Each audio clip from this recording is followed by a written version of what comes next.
आइए assertion reason की series को हम आगे ले चलते हैं और कुछ अच्छे एआर टैकल करेंगे। एक्चुअली हम इतने सारे एआर लगाते हैं क्यों मालूम है? मेरी बात समझना। एआर जो है एक्चुअली में एक क्रिकेट मैच की तरह है।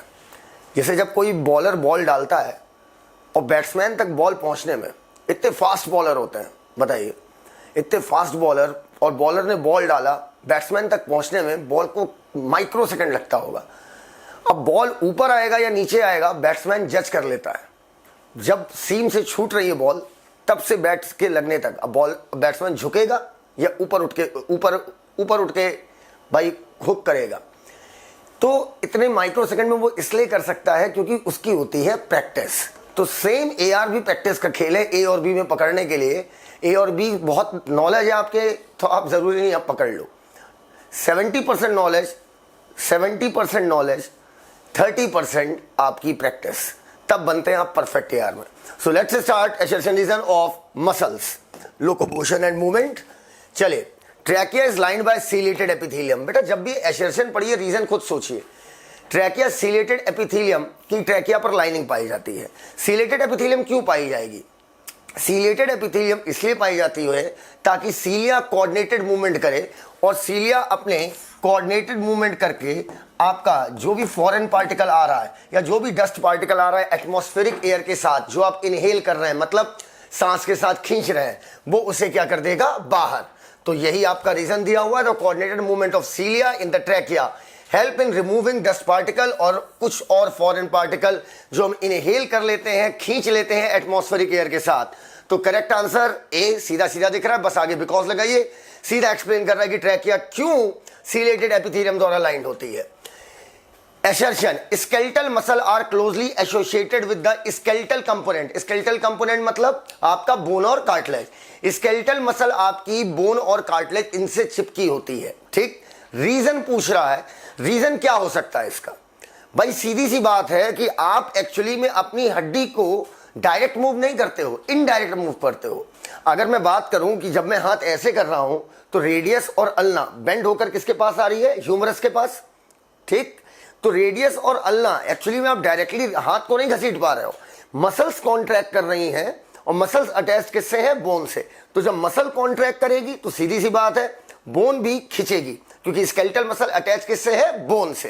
तो जब मसल कॉन्ट्रैक्ट तो सीधी सी बात है बोन भी आपकी क्या होगी? खींचेगी। तो अब क्या कह रहा है कि स्केलेटल मसल क्यों जुड़ी है skeletal component of the body से? क्योंकि skeletal muscle are primarily involved in locomotory action and change of body posture। बिल्कुल सही बात है। skeletal muscle के जुड़ने की वजह क्या है? क्योंकि ये आपका बॉडी पोस्चर चेंज कराएगा, इसके साथ साथ लोकोमोशन कराएगा। assertion भी सही, रीजन भी सही, रीजन assertion को एक्सप्लेन कर रहा है। Correct answer A. Question number 82, visceral muscle do not exhibit. Exhibit मतलब शो करना, पोजेस करना, शो करना, दर्शाना।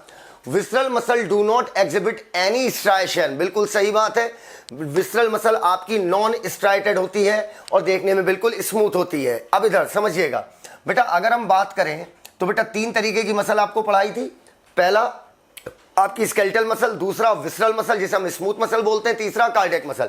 अगर हम बात करें स्केलेटल मसल, विसरल मसल और स्मूथ मसल, सिर्फ एक एक लेटर लिख रहा हूं क्योंकि यहां से हम डिस्कस कर रहे हैं। तो देखो बेटा, एक्टिन और मायोसिन ये तो आपका तीनों में पाया जाएगा। एक्टिन और मायोसिन ये आपका तीनों मसल में होगा, लेकिन एक्टिन और मायोसिन विसरल मसल में आपके पैरेलली अरेंज नहीं होते हैं, अर्थात सार्कोमियर नहीं बना पाते हैं। दैट्स व्हाई विसरल मसल आपकी स्मूथ होती है। तो सार्कोमियर आपका किसमें बनेगा? स्केलेटल मसल में और आपका कार्डियक मसल में। इसमें आपका सार्कोमियर बनता है, जिसकी वजह से स्केलेटल और कार्डियक ये दोनों आपकी स्ट्राइटेड होती हैं। लेकिन विसरल मसल में सार्कोमियर नहीं होने की वजह से विसरल मसल स्मूथ दिखती है। एग्जाम में क्वेश्चन अगर आता है कि assertion skeletal muscle are striated, reason क्या बनेगा? Skeletal muscle have sarcomere, visceral muscle is non striated. क्यों? क्योंकि विसरल मसल आपकी नॉन स्ट्राइटेड है। इसका रीजन क्या होगा? क्योंकि visceral muscle have no sarcomere. Got it? तो असर्शन बिल्कुल सही है। मैंने आपको एक्सप्लेनेशन पूरा बता दिया और आपको जो चीजें नई सीखने को मिल रही हैं वो आप लिखिएगा। रीजन कहता है their activity are not under the voluntary control of the nervous system. बिल्कुल सही बात है, ये दोनों बात सही है, लेकिन दोनों का कोई लेना देना नहीं है। स्ट्राइशन का, समझिएगा मेरी बात, स्ट्राइशन का बच्चों आपका वॉलंटरी और इनवॉलंटरी होने से क्या मतलब है? भाई अगर नॉन स्टार्टेड है इस वजह से थोड़ी इनवॉलंटरी है, इसका मतलब, इसका तो कोई मतलब ही नहीं है कि भाई इनवॉलंटरी होती है आपकी विसरल मसल क्योंकि वो नॉन स्टार्टेड है। ऐसे तो फिर कार्डियक मसल भी इनवॉलंटरी होती है, लेकिन कार्डियक मसल क्या होती है आपकी? स्टार्टेड होती है। तो इन दोनों का कोई आपस में लेना देना नहीं है, तो इसका आंसर जाएगा आपका बी। Got it? आइए बच्चों, अब हम आगे अगले क्वेश्चन की तरफ बढ़ते हैं। क्वेश्चन नंबर 83 कहता है स्केलेटल मसल फाइबर सिंशियम है, ठीक है, एज सार्कोब्लास्ट कंटेन मेनी न्यूक्लियाई। बेटा मैंने कहा था कोई भी सेल है अगर, तो सेल को मल्टी न्यूक्लिएटेड होने का, अगर कोई भी सेल है और सेल वो आपकी मल्टी न्यूक्लिएटेड है, ठीक है, समझिएगा, अगर कोई सेल आपकी मल्टी न्यूक्लिएटेड है, इजेड बोर्ड पर चलते हैं, इस बोर्ड पर चलेगा अभिषेक भाई? अच्छा बेटा क्वेश्चन नंबर 83 डिस्कस करने से पहले आइए कुछ चीजें समझते हैं। मैंने आपको क्लास में सिखाया था कि अगर कोई सेल मल्टी न्यूक्लिएटेड है तो मल्टी न्यूक्लिएटेड सेल होने के दो तरीके हैं। भाई सेल तो मल्टी न्यूक्लिएटेड है, न्यूक्लियस एक से ज्यादा है, तो मल्टी न्यूक्लिएटेड सेल होने के लिए अगर एक सेल है और उसमें ढेर सारे न्यूक्लियस हैं, तो उसमें ढेर सारे न्यूक्लियस होने के लिए उसके दो तरीके हैं, समझिएगा अच्छे से, ठीक। पहला मैंने आपको बताया था सिनोसिटिक, दूसरा बताया था सिंशियम। सिन का मतलब क्या होता है? फ्यूजन। अब सिनोसिटिक में कुछ नहीं होता बेटा, कैरियोकाइनेसिस तो होती है, न्यूक्लियस डिवाइड कर गया, लेकिन साइटोकाइनेसिस नहीं हुई। अगर इस तरीके से सेल मल्टी न्यूक्लिएटेड हो रही है तो यह तरीका कहलाता है सिनोसिटिक। यह पाया गया था आपका फंजाई की क्लास फाइकोमाइसिटीज में। वहीं पर सिंशियम कहां पाया गया था? लिक्विड इंडोस्पर्म आपका कोकोनट का, और आपकी मसल सेल। होता क्या है, मसल सेल आपस में फ्यूज हो जाती हैं। मसल सेल आपस में, मान लीजिए 3 मसल सेल बनाई और ये तीनों मसल सेल आपस में फ्यूज हो गई। तीनों मसल सेल आपस में अगर फ्यूज हो गई तो देखिएगा इधर समझिएगा, तो अगर फ्यूज हो जाएंगी तो ये एक लंबी मसल सेल बन जाएगी, और ये लंबी मसल सेल आपकी क्या हो गई? Multi nucleated. सो अगर प्लाज्मा मेम्ब्रेन आपस में फ्यूज हो जाए, दो या दो से ज्यादा सेल की, तो एक बड़ी लंबी सेल बन जाएगी। और muscle cell is one of the longest cell of your body, one of the longest cell of your body. और सीधी बात है, अगर सेल इतनी लंबी होगी तो न्यूक्लियस और साइटोप्लाज्म का रेशियो मेंटेन करना पड़ेगा ताकि न्यूक्लियस पूरी सेल को कंट्रोल कर पाए। इस वजह से लंबी सेल होने की वजह से हमने न्यूक्लियस का नंबर क्या किया? बढ़ा दिया। तो अब हम वापस चलते हैं क्वेश्चन पर। क्वेश्चन हमारा कहता है कि क्वेश्चन नंबर 83 की हमारी मसल सेल आपकी स्केलेटल मसल फाइबर आपका सिंशियम है, as the sarcoplast contain many nuclei. बिल्कुल सही बात है। स्केलेटल मसल आपकी मल्टी न्यूक्लिएटेड है, 10 या 10 से ज्यादा, मतलब हजारों न्यूक्लियस हो सकते हैं, लेकिन आपकी वहीं पर विसरल मसल और कार्डियक मसल मोनो न्यूक्लिएटेड है। अब इधर देखिएगा, तो पहली बात सही है, the sarcoplasmic reticulum of the muscle fibre is the storehouse of calcium ion. बात दोनों सही है, लेकिन आपस में दोनों का कोई लेना देना नहीं है। मल्टी न्यूक्लिएटेड होने का क्या तरीका, क्या मैंने बताया? ताकि न्यूक्लियस, रीजन क्या बनेगा? Muscle cell is multinucleated, ठीक है। रीजन क्या बनेगा? रीजन बनेगा skeletal muscle is a long cell and to maintain the cyto nucleus and cytoplasmic ratio skeletal muscle is multinucleated. अब एक्यूरेट रीजन लिखिए, मैं बोल रहा हूं, इसका एक्यूरेट रीजन बनेगा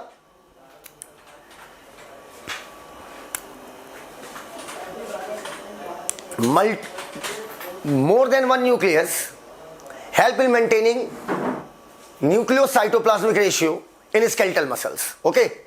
अब कह रहा sarcoplasmic reticulum store house of calcium ion है। बात सही है, लेना देना नहीं, आंसर भी हो गया है। मान लीजिए रीजन एसर्शन होता तो इसका एक्सप्लेनेशन क्या होता? मान लीजिए ये सेल है, ये न्यूक्लियस है, और ये है आपका सार्कोप्लाज्मिक रेटिकुलम। मसल सेल में एंडोप्लाज्मिक रेटिकुलम को हम बोलते हैं सार्कोप्लाज्मिक रेटिकुलम, जिसमें भरे होंगे आपके कैल्शियम आयन, ठीक।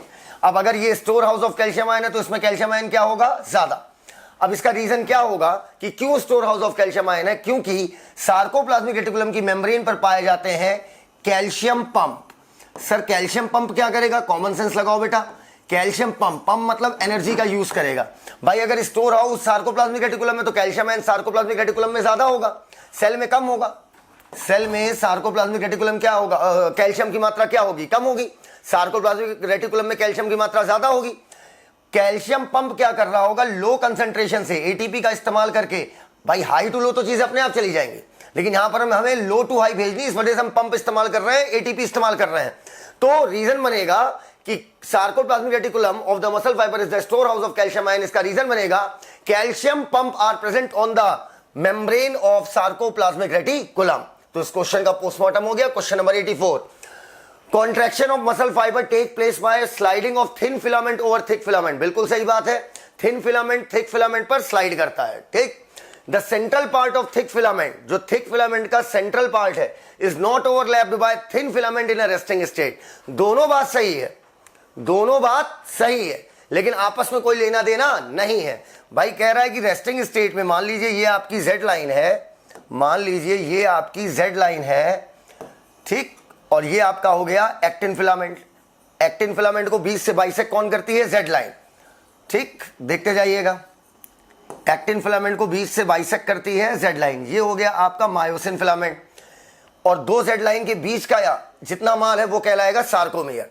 तो एक सार्कोमियर में आपके दो हाफ एक्टिन फिलामेंट है, फुल नहीं भैया, क्योंकि एक्टिन फिलामेंट को बीच से बाइसेक्ट करती है। अगर पूछ लिया कि एक सार्कोमियर में कितने एक्टिन फिलामेंट और कितने मायोसिन, दो हाफ एक्टिन और एक आपका मायोसिन फिलामेंट। Got it. तो अब समझिएगा, जब रेस्टिंग स्टेट में होंगे तो यहां पर एक्टिन फिलामेंट जितना मायोसिन को नहीं ओवरलैप कर पा रहा है वो आपका कहलाता है एक्स जोन, लेकिन जब मसल मैक्सिमम कॉन्ट्रैक्ट हो जाएगी तो एक्स जोन आपका क्या हो जाएगा, खत्म। तो अब ये दोनों एक दूसरे को एक्सप्लेन नहीं कर रहे, तो आंसर तुम्हारा बी हो गया। लेकिन अगर एक्सप्लेनेशन देना हो तो क्या होता कि कॉन्ट्रैक्शन हो रहा है मसल फाइबर का, take place by the sliding of thin filament over thick filament. इसका रीजन बनेगा during contraction actin filament slide over myosin. ठीक, यहां तक तो ठीक है, ये तो यही हो गया। अब इसका रीजन क्या बनेगा, रीजन बनेगा कि when actin slide over myosin, Z line, ये दोनों जो जेड लाइन है, टू सक्सेसिव जेड लाइन, और अच्छा, two successive Z line comes near to each other. Got it. ये बनेगा मसल कॉन्ट्रैक्शन होने का रीजन कि स्लाइड होने पर जेड लाइन नजदीक आ जाती है। ठीक है, during contraction Z line comes to successive, एक के बाद एक वाली Z line comes near to each other, that's why contraction occur. Got it. आइए अब आगे बात करते हैं। इधर अब आएगा क्वेश्चन नंबर हमारा 85। क्वेश्चन नंबर 85 देखते हैं। During muscle contraction I and A band get reduce. गलत, आई बैंड रिड्यूस होगा, A band maintain its length. During contraction thin filament slide over thick filament. बिल्कुल सही, मायोसिन फिलामेंट के ऊपर actin filament slide करता है। एसर्शन गलत, reason सही। अब बेटा लेकिन जब दोनों गलत तो भी आंसर डी, एसर्शन गलत रीजन सही तो भी आंसर डी, तो इसका आंसर जाएगा डी। 86, रेड मसल और एरोबिक मसल। भाई रेड मसल एरोबिक मसल क्यों है, क्योंकि रेड मसल में ढेर सारा पाया जाएगा माइटोकॉन्ड्रिया, जो ऑक्सीजन का इस्तेमाल करके आपका एटीपी का प्रोडक्शन करेंगे। याद करिए, हमने cell the unit of life में माइटोकॉन्ड्रिया देखा था, और डिटेल में देखा था रिस्पायरेशन इन प्लांट में, जहां पर माइटोकॉन्ड्रिया की इनर मेम्ब्रेन में ईटीएस चलती है, जहां पर ईटीएस में हमने 4 कॉम्प्लेक्सेस पढ़े थे, complex first, complex second, complex third, complex fourth, और आपके 2 मोबाइल कैरियर पढ़े थे, एक यूबिक्विनोन, एक साइटोक्रोम सी। और आपका कॉम्प्लेक्स फर्स्ट पर आपका NADH2 इलेक्ट्रॉन दिया था, और वहीं पर आपका कॉम्प्लेक्स सेकंड पर FADH2 इलेक्ट्रॉन दिया था। Got it. और यहां पर आपका कॉम्प्लेक्स फिफ्थ जो था उससे इलेक्ट्रॉन ट्रांसपोर्ट नहीं होता था, उससे हाइड्रोजन ट्रांसपोर्ट होता था और एटीपी का प्रोडक्शन होता था। Got it. तो बेटा रेड मसल आपकी एरोबिक मसल है। एरोबिक मसल इसलिए क्योंकि सीधी बात है, इसमें माइटोकॉन्ड्रिया ज्यादा होगा, जो ऑक्सीजन का इस्तेमाल करके, कॉम्प्लेक्स 4 पर ऑक्सीजन यूज हुई थी, ऑक्सीजन ने आपका इलेक्ट्रॉन एक्सेप्ट किया था और H+ एक्सेप्ट करके उसने बना दिया था पानी। तो रेड मसल एरोबिक क्यों हुई, क्योंकि रेड मसल के पास ढेर सारा माइटोकॉन्ड्रिया है और वो यूटिलाइज कर सकता है ढेर सारी ऑक्सीजन, ताकि एटीपी का प्रोडक्शन कर सके। सीधा सीधा एक्सप्लेनेशन है, answer A. Question number 87, calcium play an important role in muscle contraction. तो बेटा याद करो इसका रोल क्या था, ट्रोपोनिन की एक सब यूनिट को हटा दिया था ताकि एक्टिन फिलामेंट पर पाई जाने वाली जो मायोसिन बाइंडिंग साइट थी उससे जाकर मायोसिन का हेड फिट हो, और हेड रोटेट होगा तो दोनों जेड लाइन नजदीक आएंगी और मसल कॉन्ट्रैक्ट करेगी। सेम लिखा हुआ है, इंपॉर्टेंट रोल क्यों है भाई? बिकॉज कैल्शियम बाइंड विद सब यूनिट ऑफ ट्रोपोनिन, जो मौजूद किस पे है? एक्टिन फिलामेंट पर, और इस तरीके से वहां से रिमूव कर देगा एक्टिव साइट फॉर मायोसिन को। आइए क्वेश्चन नंबर 87 का आंसर ए है। Muscle having special feature like excitability, सही बात है, मसल एक्साइट हो सकती है स्टिमुलस देने पर। कंडक्टिविटी, बिल्कुल सही बात है। याद करिए जब न्यूरोमस्कुलर जंक्शन या मोटर एंड प्लेट पर न्यूरोट्रांसमीटर निकला था, अपने रिसेप्टर पर चिपका था, जो कि आपका मसल सेल के प्लाज्मा मेम्ब्रेन पे पाया गया था, जिसको हम सार्कोलीमा कहते हैं। रिसेप्टर पे चिपकने के बाद परमेबिलिटी बदल गई थी और मैसेज कंडक्ट हो गया था। कॉन्ट्रैक्टिबिलिटी, बिल्कुल सही, मसल सेल कॉन्ट्रैक्ट करती है। रीजन कह रहा है neuron have same type of character which equally found in muscle also. भाई न्यूरॉन के पास एक्साइटेबिलिटी है, कंडक्टिविटी भी न्यूरॉन में होती है, लेकिन कॉन्ट्रैक्टिबिलिटी नहीं होती है। रीजन गलत, एसर्शन सही, answer C. When the muscle fiber contract, sarcomere length is reduced, बिल्कुल सही बात है। क्यों reduce? क्योंकि दोनों Z लाइन नजदीक आ जाती हैं। Sliding of myosin filament occurs due to rotational movement of myosin head. Sliding of myosin गलत, sliding of actin filament होगा, sliding of myosin नहीं होगा। यहां पर sliding of actin होगा, अगर actin होगा तो आंसर लग जाता A, लेकिन यहां पर assertion सही, रीजन गलत, आंसर C। क्वेश्चन नंबर 90, देखो कितनी सरलता से आ रहा है, ये मैंने अभी आपको बताया था। Sarcomere consist of 1 A band, सही बात, 2 हाफ I बैंड, बिल्कुल सही बात। ये वाला स्टेटमेंट पहले वाले का विरोध कर रहा है, मतलब दूसरा गलत हो गया, खत्म, आंसर सी। अरे ऊपर में बोल रहा है एक A बैंड, नीचे बोल रहा हाफ, अगर ऊपर वाला सही मतलब नीचे वाला गलत। क्वेश्चन नंबर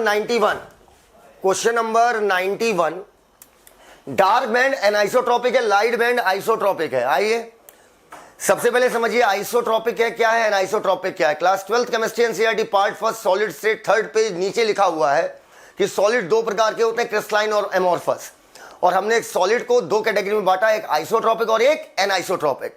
तो कैसे पकड़ते हैं कोई सॉलिड आइसोट्रॉपिक है या एनाइसोट्रॉपिक? मान लीजिए हम किसी सॉलिड को ले लें और उससे पोलराइज लाइट गुजारें, ठीक है, पोलराइज लाइट मतलब जो एक प्लेन में चलती है।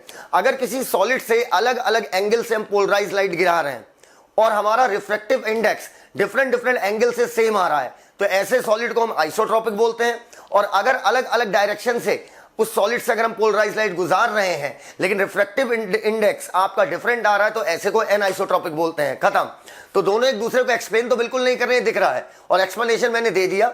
एक्सप्लेनेशन बनेगा when polarise light passes through dark band from different angle, लिख लीजिएगा रीजन लिखते रहिएगा। When polarized light passes through dark band from different angle, value of refractive index varies. और इसमें क्या हो जाएगा? Value will be same, isotropic वाले में। तो इसका answer B. Question number 92, myosin is not a part of thin filament, ये बिल्कुल सही बात है, लेकिन इसका कोई एक्सप्लेनेशन नहीं बन सकता है क्योंकि एक फैक्चुअल बात है। मीरोमायोसिन पॉलीमराइज होता है और बनाता है मायोसिन फिलामेंट, ये भी बात सही है, लेकिन ये भी एक फैक्चुअल बात है, इसका भी कोई एक्सप्लेनेशन नहीं होगा। दोनों बात सही लेकिन एक्सप्लेनेशन नहीं, answer B. Question number 93, mechanism of muscle contraction can be best explained by sliding filament theory, बिल्कुल सही बात है, सबसे बेस्ट थ्योरी अभी तक की यही है। मसल कॉन्ट्रैक्शन होता है by sliding of thick over thin, गलत, थिन ओवर थिक अगर होता तो दोनों सही हो जाता और रीजन असर्शन को एक्सप्लेन कर देता। गॉट इट, कि स्लाइडिंग फिलामेंट थ्योरी से बेस्ट एक्सप्लेन क्यों हो रहा है? क्योंकि थिन फिलामेंट थिक पे स्लाइड करता है, यहां लिखा है थिक ओवर थिन, तो असर्शन सही, रीजन गलत, आंसर सी। 94, एसोसिएटेड एरिया ना तो सेंसरी है ना तो मोटर है, बिल्कुल सही बात है। एसोसिएटेड एरिया आपका ब्रेन का आपका सेरेब्रल कॉर्टेक्स का एक बड़ा एरिया है जिसका काम है मेमोरी बैंक की तरह ही काम करता है, अर्थात आपकी मेमोरीज रखता है। ना तो ये सेंसरी ना तो ये मोटर है, एक मेमोरी बैंक है। अब समझना, मान लो आपने मुझे बोला व्हाट इज योर नेम, मेरे कान से मैसेज गया, अब एसोसिएटेड एरिया उसको एनालाइज करेगा कि क्वेश्चन पूछा क्या गया है और इसका जवाब क्या होगा। मेरे मुंह से निकला साहिल सिद्दीकी, तो मोटर न्यूरॉन मैसेज लेकर आ गया।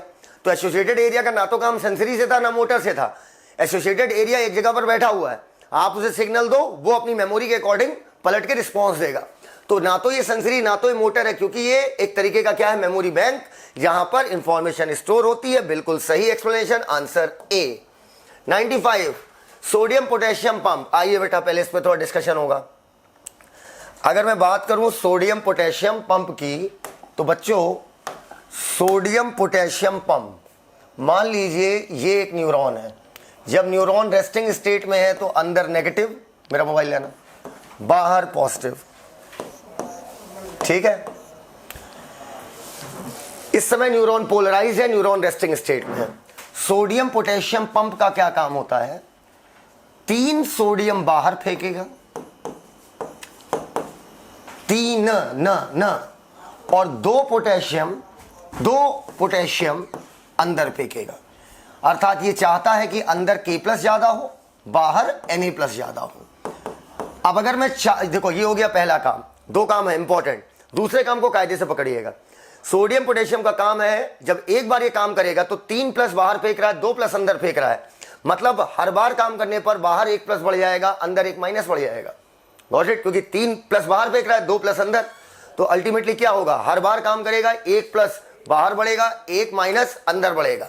तो इनका काम है बाहर पॉजिटिव पोटेंशियल रखना और अंदर नेगेटिव रखना, मतलब रेस्टिंग पोटेंशियल को मेंटेन करना होता है। -70 मिलीवोल्ट, -70 मिलीवोल्ट, माइनस यहां पर इंडिकेट करता है, माइनस यहां पर इंडिकेट करता है कि आपका अंदर का क्या पोटेंशियल है। Got it? तो चलिए अब बेटा, डीपोलराइज्ड स्टेट में क्या होता है, बाहर हो जाता है माइनस और अंदर हो जाता है प्लस। लेकिन सोडियम पोटेशियम का तो काम इसका उल्टा है, उसे बाहर करना होता है प्लस, अंदर करना होता है माइनस। इसका मतलब डीपोलराइजेशन में सोडियम पोटेशियम पंप काम नहीं करेंगे, लेकिन रीपोलराइजेशन में हमें दोबारा बाहर करना होता है प्लस, अंदर करना होता है माइनस। इसका मतलब रीपोलराइजेशन में काम करेंगे। तो सोडियम पोटेशियम पंप को लेकर जो हमारी बात चल रही थी, तो इसका भाई ये कब काम नहीं करेगा, सिर्फ डीपोलराइजेशन में, क्योंकि डीपोलराइजेशन में ये जो काम करता है उसका उल्टा करना होता है हमें। तो पहला स्टेटमेंट सही है, दूसरा स्टेटमेंट भी सही है, देख लीजिए। और दोनों एक दूसरे को सीधा सीधा एक्सप्लेन कर रहा है। रीजन असर्शन को एक्सप्लेन कर रहा है कि sodium potassium pump depolarisation state में क्यों नहीं काम करता, क्योंकि वो रेस्टिंग स्टेट को मेंटेन रखना चाहता है, अर्थात बाहर प्लस अंदर माइनस और potential difference -70 millivolt. Answer will be A. Schwann cell are present in myelinated and unmyelinated axon. बिल्कुल सही बात है। स्वान सेल आपकी माइलिनेटेड न्यूरॉन में माइलिनोजेनेसिस करती है। जेनेसिस मतलब पैदा करना, गैमीट पैदा कर रहा हो गैमेटोजेनेसिस, माइलिन शीथ पैदा कर रहा हो माइलिनोजेनेसिस। Got it? तो बेटा अगर मैं देखूं तो Schwann cell are present in myelinated neuron and unmyelinated axon. अरे न्यूरॉन बोल दो, कोई दिक्कत नहीं, ठीक है। तो बेटा देखो, आधे को तो ये एक्सप्लेन कर रहा है, लेकिन पूरे स्टेटमेंट को एक्सप्लेन नहीं कर रहा है। अगर कभी रीजन आधे स्टेटमेंट को भी एक्सप्लेन कर रहा होता तो हमारा आंसर ए ही जाएगा, हम उसे एक्सप्लेनेशन मानेंगे। फॉर एग्जाम्पल, मैं मार्केट जा रहा था, वो मार्केट से आ रहा था, असर्शन है। रीजन है मुझे सब्जी लेनी थी, तो ये तो एक्सप्लेन हो रहा है कि मैं मार्केट क्यों जा रहा था, पर वो क्यों आ रहा था उधर से, ये एक्सप्लेन नहीं हो रहा है। तब भी आंसर ए जाएगा, क्योंकि आधी बात तो एक्सप्लेन हो रही है ना। तो myelinated neuron, Schwann cell myelinated non myelinated दोनों में होती है, लेकिन माइलिनेटेड में इसका काम क्यों होती है, ये माइलिनोजेनेसिस कराती है। तो इसका answer A. Question number 97, a neurotransmitter crosses the synapse. Synapse को क्रॉस करता है और पोस्ट सिनेप्टिक सेल पर अपने रिसेप्टर से जाकर चिपकता है। Got it? बिल्कुल सही। तो भाई अब अगर इसका मैं रीजन पूछूं तो रीजन क्या बनेगा, इसका रीजन बनेगा ये कि न्यूरोट्रांसमीटर इसलिए जरूरी है क्योंकि नर्व इंपल्स जो है हमें सिनेप्स के थ्रू पहुंचानी होती है, लेकिन बीच में मौजूद होता है synaptic cleft between 2 neuron at the synapse. That's why we need neurotransmitter. तो उस असर्शन का रीजन ये बनेगा। Got it? लेकिन यहां पर इन्होंने रीजन दिया है कि न्यूरोट्रांसमीटर एक्साइटरी भी हो सकते हैं, इनहिबिटरी भी हो सकते हैं। ये कोई लॉजिक नहीं बनता, ठीक है भाई। यहां पर बोल रहा है कि न्यूरोट्रांसमीटर आपका न्यूरोट्रांसमीटर जो है सिनेप्स को क्रॉस करके आपका पोस्ट सिनेप्टिक मेम्ब्रेन पे मौजूद अपने रिसेप्टर से जाके चिपकते हैं। क्यों? क्योंकि बीच में सिनेप्टिक क्लेफ्ट होता है, ना कि इसलिए कि वो एक्साइटरी और इनहिबिटरी दोनों हो सकते हैं। Got it? एक्साइटरी की स्पेलिंग देख लो। Answer B. मेडुला ऑब्लोंगेटा आपके रिफ्लेक्स एक्शन को कंट्रोल करता है। बिल्कुल सही बात है। इसका रीजन बनेगा कि मेडुला ऑब्लोंगेटा में बहुत सारी ऐसी न्यूरॉन्स होती हैं जिनका काम होता है आपके रिफ्लेक्स एक्शन को कंट्रोल करना थ्रू ऑटोनॉमिक नर्वस सिस्टम। तो बेटा देखो, सीधा सीधा एक्सप्लेन कर रहा है, medulla oblongata causes reflex action because it has many nerve cell जो कंट्रोल करेंगे ऑटोनॉमिक रिफ्लेक्सेस को। अच्छा, पता भी नहीं चलता मेरे को कि मसल में तो न्यूरल में आ गया, मैं तो पूरी बायो एक लगती है, पता भी नहीं चला। तो आंसर बेटा इसका क्या हो जाएगा? ए। क्वेश्चन नंबर 99 अभी अभी एक्सप्लेन किया था, करेक्ट आंसर विल बी ए। देख लो क्वेश्चन, देख लो, आराम से देख लो, पॉज करके देख लो। 100, stimulus is interpreted by brain. बिल्कुल सही बात है। सेंस ऑर्गन कभी भी स्टिमुलस को इंटरप्रिटेट नहीं कर सकते, कि स्टिमुलस की एनालिसिस नहीं कर सकते हैं। Sense organs are just like transducer. Sir ये ट्रांसड्यूसर क्या है? It's not juicer, it's ducer. Transducer क्या होता है समझना। फिजिक्स में हम ऐसी डिवाइसेस को ट्रांसड्यूसर कहते हैं जो एक सिग्नल को दूसरे सिग्नल में कन्वर्ट करते हो। क्या बोला? फिजिक्स में transducer are those devices which convert one signal into another signal. Example के तौर पर अगर मान लीजिए मैंने स्किन, आपका सेंस ऑर्गन है, आई हो गया, स्किन हो गया, नोज हो गया, ईयर हो गया, टंग हो गया, तो जो आपके 5 सेंस ऑर्गन है, समझना, मान लीजिए आपने स्टिमुलस दिया, ठीक है, आपने फिजिकल स्टिमुलस दिया, तुरंत न्यूरॉन इसे लेकर जाएगी किसके पास? ब्रेन के पास, कि भैया एनालाइज करो। तो हुआ क्या यहां पर? सेंस ऑर्गन ट्रांसड्यूसर की तरह काम किया, फिजिकल स्टिमुलस को इलेक्ट्रिकल स्टिमुलस में बदल दिया। आपने साउंड एनर्जी दी, कान ने साउंड एनर्जी को इलेक्ट्रिकल एनर्जी में कन्वर्ट करके ब्रेन के पास पहुंचा दिया। तो कह रहा ब्रेन आपका स्टिमुलस को इंटरप्रिटेट करेगा, एनालाइज करेगा, नॉट बाय सेंस ऑर्गन, क्योंकि सेंस ऑर्गन ट्रांसड्यूसर है, इनका काम है इंपल्स को ट्रांसमिट करना, स्टिमुलस को इंपल्स में बदलना, इलेक्ट्रिकल इंपल्स में बदलना। तो एक्सप्लेनेशन है, correct answer will be A. 101 neural control and coordination in human being, cerebrum most develop है, बिल्कुल सही बात है। सेरेब्रम में सल्काई और गहराई पाए जाते हैं, अर्थात वो गड्ढे और वो उभार, और ये आपका ये बॉडी की एक्टिविटी को मेंटेन करने का मेन सेंटर है। Got it? तो सीधा सीधा आपका एक्सप्लेन कर रहा है, आंसर विल बी ए। कई सारे आप देख के ही समझ जाते हो ए होगा। आइए 102 threshold stimulus is required for propagation of impulse. देखिए बहुत प्यारा सवाल है, क्वेश्चन को देखिएगा, क्वेश्चन को देखिए, बहुत प्यारा सवाल है।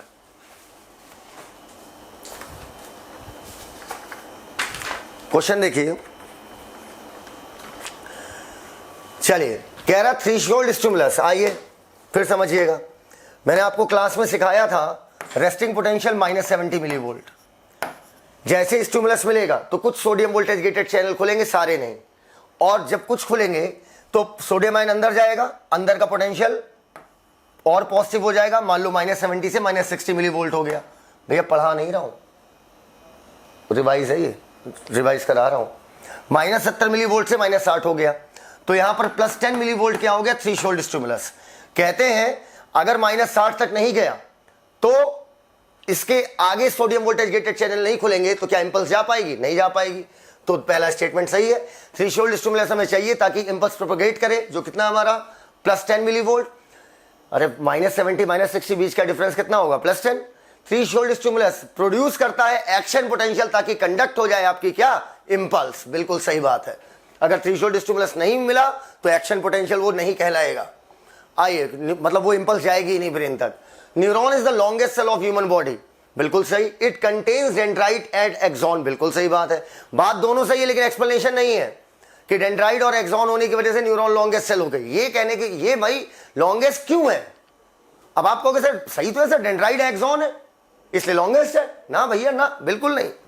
डेंड्राइट है, एक्सॉन है, ये तो प्रोजेक्शन है। प्रोजेक्शन पता नहीं कितने लंबे हैं भाई। कुछ एक्सॉन 3 फीट के भी होते हैं, कुछ 3 mm के भी होते हैं, कुछ 3 माइक्रोमीटर के भी होते हैं, कुछ 0.3 माइक्रोमीटर के होते हैं। अब ऐसे तो कुछ न्यूरॉन ए पोलर भी होती है, डेंड्राइट एक्सॉन होता ही नहीं, लो कुछ यूनिपोलर होते हैं। तो लॉन्गेस्ट सेल क्यों है? क्योंकि neuron have to reach distant most part of the body, ये बनेगा रीजन, क्योंकि न्यूरॉन को बॉडी के दूर दराज के इलाकों को कवर करना होता है। Got it? दोनों बात सही, एक्सप्लेनेशन नहीं, एक्सप्लेनेशन दे दिया जो था, और इसका आंसर होगा ए। आइए, oh sorry, B B B B. Nerve impulse conduction is one way conduction, बिल्कुल सही बात है। क्यों? क्योंकि न्यूरोट्रांसमीटर एक तरफ पाए जाते हैं जो कि एक्सॉन का टर्मिनल है, तो neurotransmitter are only present at axon terminal. दोनों सही, एक्सप्लेनेशन है, answer A. 105 minimum stimulus required to open sodium voltage gated channel as a result of which depolarization occur। minimum बोल रहा भैया, थ्रेशोल्ड स्टिमुलस होगा, गलत हो गया। रेस्टिंग मेम्ब्रेन पोटेंशियल +70 नहीं -70 मिली वोल्ट होगा, तो दोनों गलत, answer D. 106 midbrain pons और मेडुला, ये मिलकर आपका ब्रेन स्टेम बनाते हैं। रीजन इसका क्या बनेगा? दे टुगेदर फॉर्म, लिखो दे together form narrow stem like structure in our brain। Medulla involuntary activity को कंट्रोल करता है। दोनों बात सही है, लेकिन एक्सप्लेनेशन नहीं है। अच्छा, रीजन को अगर रिसर्चर मान ले तो एक्सप्लेनेशन ये बनेगा कि मेडुला कंट्रोल करता है इनवॉलंटरी एक्टिविटी, क्योंकि मेडुला में बहुत सारी न्यूरॉन है जो ऑटोनॉमिक नर्वस सिस्टम की मदद से आपकी बॉडी को कंट्रोल करता है। ये बनेगा इसका रीजन। बेटा रीजन पॉज कर करके लिखना, मैं तो बोल के चला जा रहा हूं, काम आएगा। 107 corpus callosum connect to cerebral hemisphere, बिल्कुल सही बात है। Right cerebral hemisphere, left cerebral hemisphere is connected by corpus callosum. मैंने आपको बताया था कि सेरिब्रम में बीचों बीच लॉन्गिट्यूडनल क्लेफ्ट पाई जाती है, ठीक, लेकिन राइट और लेफ्ट सेरिब्रल हेमिस्फीयर जो है कुछ काम ये दोनों मिलकर करते हैं, फॉर एग्जांपल कम्युनिकेशन, ठीक। तो अब बेटा कम्युनिकेशन करना है तो दोनों मिलकर करते हैं, दोनों मिलकर करेंगे, इसका मतलब इनके बीच कोऑर्डिनेशन होना चाहिए, कोऑर्डिनेशन के लिए कनेक्शन होना चाहिए। इस वजह से बहुत सारे ट्रैक्ट आपके, बहुत सारे एक्सॉन इधर से उधर पास करते हैं और वो मिलकर कहलाते हैं कॉर्पस कैलोसम। तो ये बनेगा रीजन इसका। कह रहा है associative area are responsible for complex function like intersensory association, memory और कम्युनिकेशन। तो बेटा दोनों का कोई मतलब नहीं, मतलब दोनों का कोई भाई आपस में रिलेशन नहीं, तो एक्सप्लेनेशन नहीं, एक्सप्लेनेशन नहीं तो आंसर भी। 108 आप पॉज कर करके लिखिएगा, repolarisation of axonal membrane result in the development of positive charge on outer side, बिल्कुल सही बात है, and negative charge on the inner side, बिल्कुल सही बात है। तो बेटा पहला स्टेटमेंट तो सही है कि रीपोलराइजेशन में आपका बाहर वापस पॉजिटिव हो जाएगा और अंदर वापस नेगेटिव हो जाएगा। अरे पोलराइज, डीपोलराइज, दोबारा पोलराइज होना इज रीपोलराइज, ठीक, गॉट इट। अब इधर देखिएगा इसका रीजन क्या बन सकता है, इसका रीजन क्या बन सकता है कि in case of repolarisation potassium ion efflux and sodium potassium start working, ये बनेगा रीजन। मजा आ रहा होगा आपको। नर्व इंपल्स एक्शन पोटेंशियल का दूसरा नाम है, बात सही है, लेकिन कोई आपस में लेना देना नहीं, answer B. 109 peripheral nervous system is composed of all the nerve of the body associated with central nervous system. देखिए क्वेश्चन, देखिए अच्छा क्वेश्चन है। पेरिफेरल नर्वस सिस्टम आपका क्या करता है, वो आपकी बॉडी से सारे के सारे मैसेज ले जाता है, सेंट्रल नर्वस सिस्टम को देता है, क्योंकि सेंट्रल नर्वस सिस्टम आपका इंफॉर्मेशन की प्रोसेसिंग करता है और आपकी बॉडी को कंट्रोल करता है। रीजन एक्सप्लेन कर रहा है सीधा सीधा। Electrical synapse are common in our nervous system. Electrical synapse common नहीं, रेयर हैं। इलेक्ट्रिकल सिनेप्स हमारी बॉडी में कम है। इलेक्ट्रिकल सिनेप्स अलाउ, और इसका रीजन आपके यहां पूछेगा नहीं, electrical synapse allow slower impulse transmission than chemical synapse, गलत, फास्टर।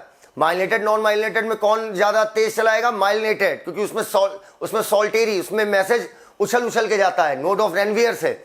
लेकिन वहीं पर अगर पूछा जाए इलेक्ट्रिकल सिनेप्स और केमिकल सिनेप्स में किससे तेज जाएगा, इलेक्ट्रिकल सिनेप्स। क्यों, क्योंकि इलेक्ट्रिकल सिनेप्स में इसका रीजन बनेगा in case of electrical synapse, अगर रीजन असर्शन होता तो इसका एक्सप्लेनेशन होता in case of electrical synapse neurotransmitter is not used, ये पहला एक्सप्लेनेशन बनता। इसका दूसरा एक्सप्लेनेशन बनता in case of electrical synapse all the neurons act as the single axon. That's it. This is Sahil Siddiqui. So we had ended our AR series of human physiology. Our next video will be on chemical control and coordination. Signing off. Thank you. Dhanyavad.